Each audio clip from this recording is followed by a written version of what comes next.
This is the Amazfit BIP Smartwatch by Huami. This is how it looks like when you first receive it.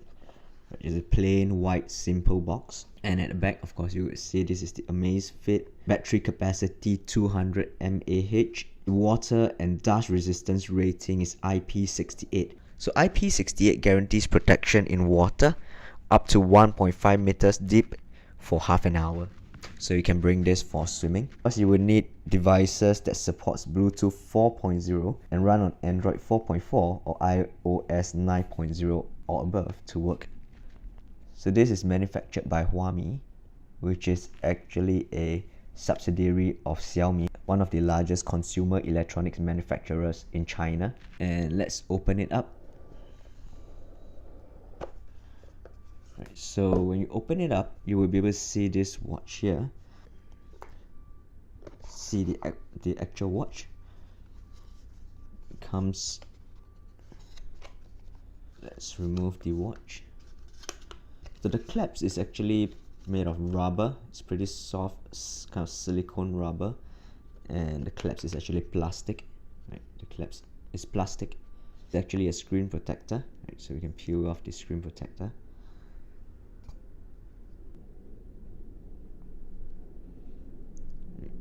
So you got to press this button to turn it on. So this is the on and off button. So when you turn it on, you will be able to see that there's actually a sign asking us to pair it with the phone. So you will have to pair it with the phone first before you'll be able to use this watch. Well, on the back you'll be able to see the sensors. Right, this is the heart rate sensor, and this is the charging dock. Right. The charger, right, and the rest of the instructions manual are all inside the charger. So it's just a simple USB charger. You can just plug it into any USB charger, and well, this is the connector for the watch. So this is how you charge the watch. Right, so it's not magnetic. There's no magnetic, right? It is just you just have to kind of push it in firmly. Some of you might have missed, right? So the instructions manual, all the instructions are actually inside this booklet, hidden at the side of the box. I couldn't find this user guide at the start, so just take note that the user guide is actually placed on the side of the box. So place the watch on the charging dock as shown in a figure and plug the charging cable into the USB power adapter or USB port. Use power adapters that are rated 5 volt and 500 mAh. So this is how you would charge the watch. So this is the charging dock.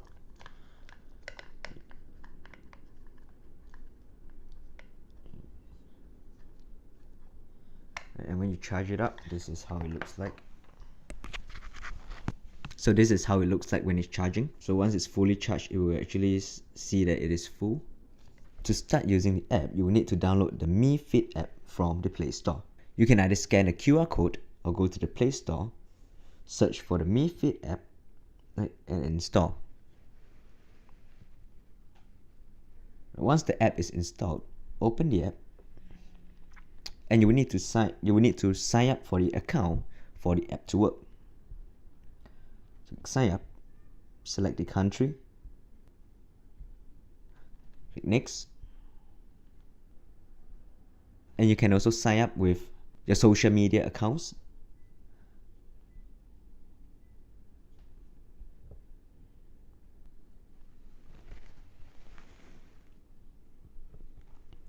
After you have signed to the app, you need to allow the app to access the location service. Allow Mi Fit to access your videos. This is entirely up to you. Turn on the Bluetooth. Right, so right now the watch will start pairing.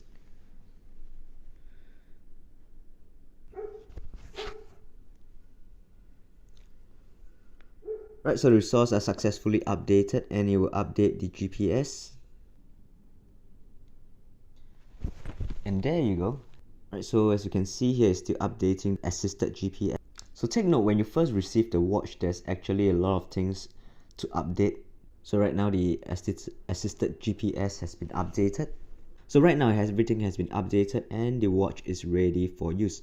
So if you can see, this is on the app itself, you will see the battery percentage, right, how much battery is left. Right, so over here we can change the watch face, right, and these are those that are available online, right, and custom, they have noticed that custom watch face may reduce battery life. I think after you download it, you will go into the local watch faces. So right now I'm just going to download one of this, perhaps this, right. Right, we're going to sync it with our watch face. They're free to download and sync. So as you can see here now, the watch face has been changed. I think you can see that the resolution, the screen resolution is not very good, right? As you can see, you can see the pixels, right? So you can see that this is not a nice full circle, right? Rather it's kind of broken.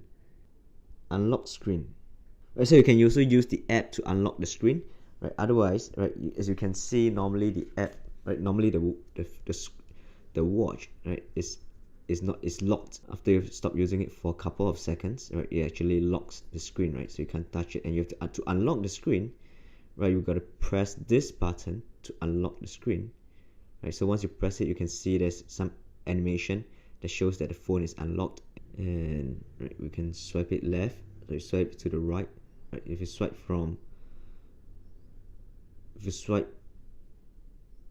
the right to the left, you see status, activity, weather. It tells you Alipay, there's a payment gateway, alarm, timer, compass, settings, right? And this button goes back. If we swipe from the right to the left, actually goes to Alipay, right, which is a payment. And then you will have if you swipe it again, you will see the weather, right? And if you swipe it up, right, you will see next few days what's the weather like. And if you swipe from the bottom, right, it brings up the notification screen. Whereas any notification, it will appear here. And if you swipe from the top to the bottom, you'll see that there's this do not disturb, right? So if you click it, you press it, right, and you can put do not disturb now, right? So the notifications would not come in. Right? Or you can set it to off, or you can set it to automatic, right? When wearing the watch, turn to after you fall asleep, right? So once the watch detects that you have fallen asleep, it will actually automatically goes into a do not disturb mode. So status, your steps, heart rate, distance, calories, session, and you can go to activity, right? Okay, so this is where you go when you start, before you start your activity, right? So you have the outdoor running function, treadmill, cycling, walking, activity history, activity settings, right? So outdoor running, okay. So you actually try to get GPS signal, right? We're currently indoor, so the GPS signal is not very strong, so we're just going to skip it. Where you can't track activity routes before getting the location. Okay, got it. And as if you go running, you start to track. You start the stopwatch, right? Let you know how. We're gonna test this out later. The side button, right, will also toggle between the different information that it tracks, right? And to stop the activity, right, just press it and hold the button, right, and we just press end and continue. Sorry, so you can just continue or end. Right, so end, right? Distance is too short. Okay. Treadmill. Right, if you're running on a treadmill, so this doesn't actually, so it still covers so treadmill actually has kind of less functions. It doesn't track elevation, right, compared to the outdoor running. Same thing, hold this button to end. Okay. And so cycling,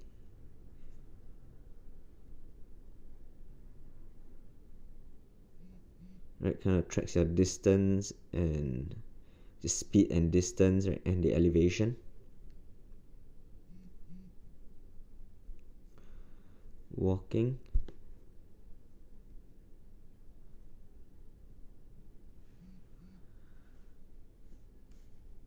So how many steps you take. I guess this is the average distance. So this is the distance.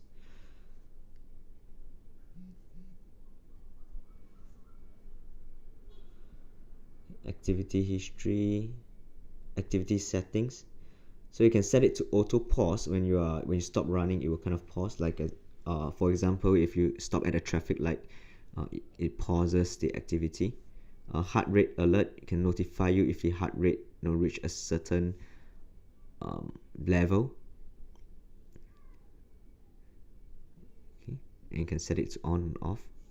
To calculate your maximum heart rate, you take 220 minus your age. For me, that would mean 190. So I'm going to set this at 190. If my heart rate goes above 190, I guess I should be alarmed, right? So it's kind of performing above my heart rate, and I'm going to set it to on and press the button to set. Alright, and pace alert, right? So it kind of notify you when you're slower than a certain pace. Distance alert can notify you within, every time it vibrates when you reach every 1 kilometers, right? Or you can set it to 2, 3, and so on. So up to 10 kilometers, right?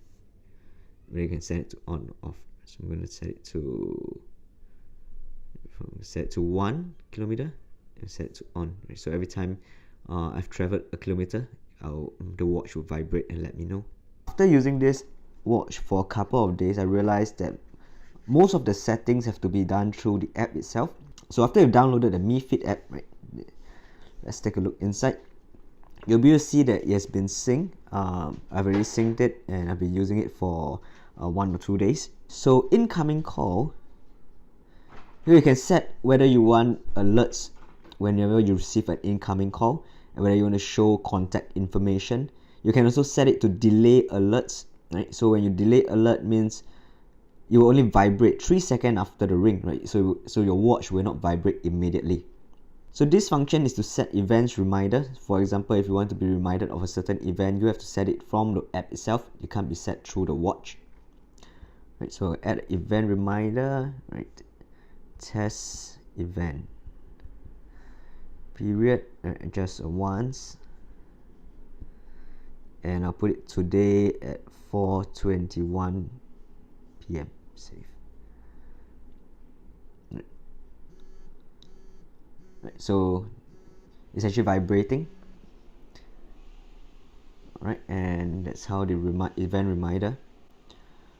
Watch alarm, right? So you can't set the alarm from the watch itself. It got to be set from the app. So this is where you can set notification for whichever app you want. Facebook, YouTube, for example.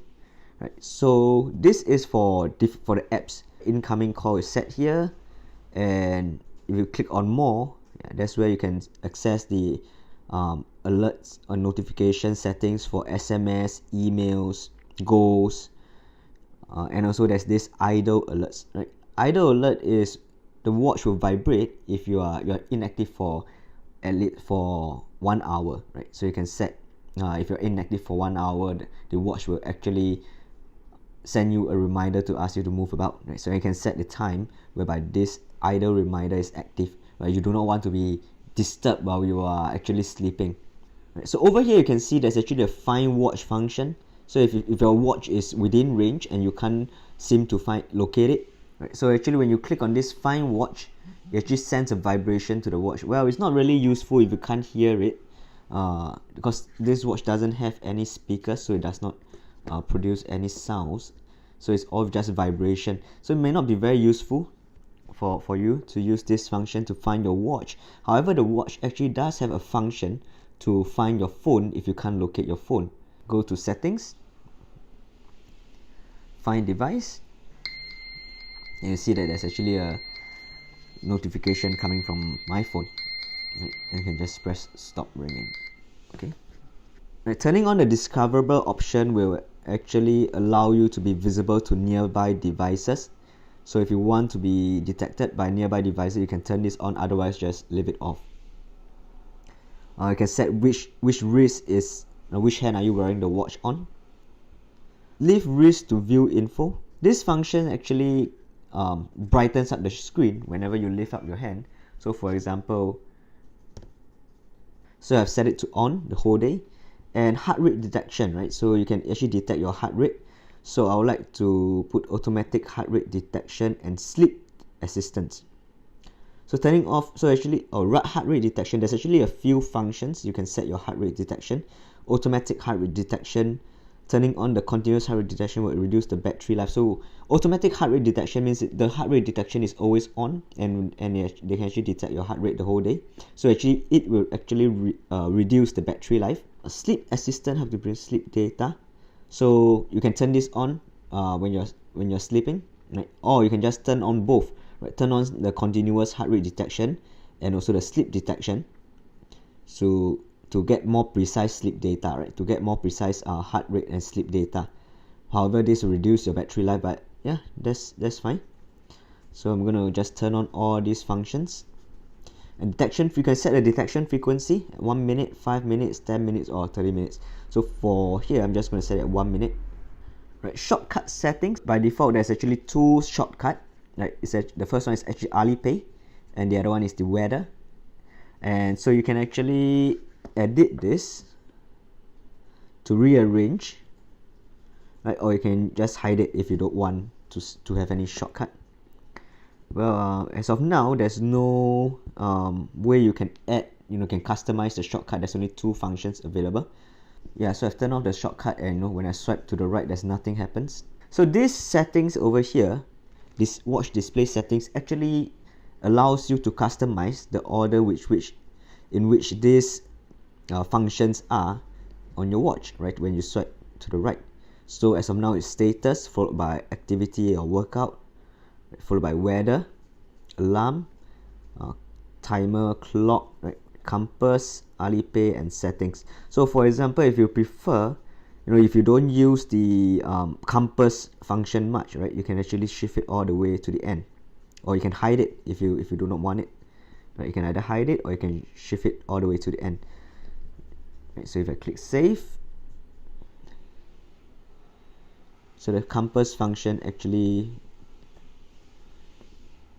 right, moves all the way to the back after the settings. Okay, so this is how you can customize the order in which the functions are on the phone. Weather settings, of course, this you have to link it up to with your GPS during the setup process. So you can set whether you want to get location automatically, or you can set a city that you are always in. That's up to you. For me, I'm going to set it automatic. Temperature, you want it in Celsius or in Fahrenheit, and whether you want to push weather alerts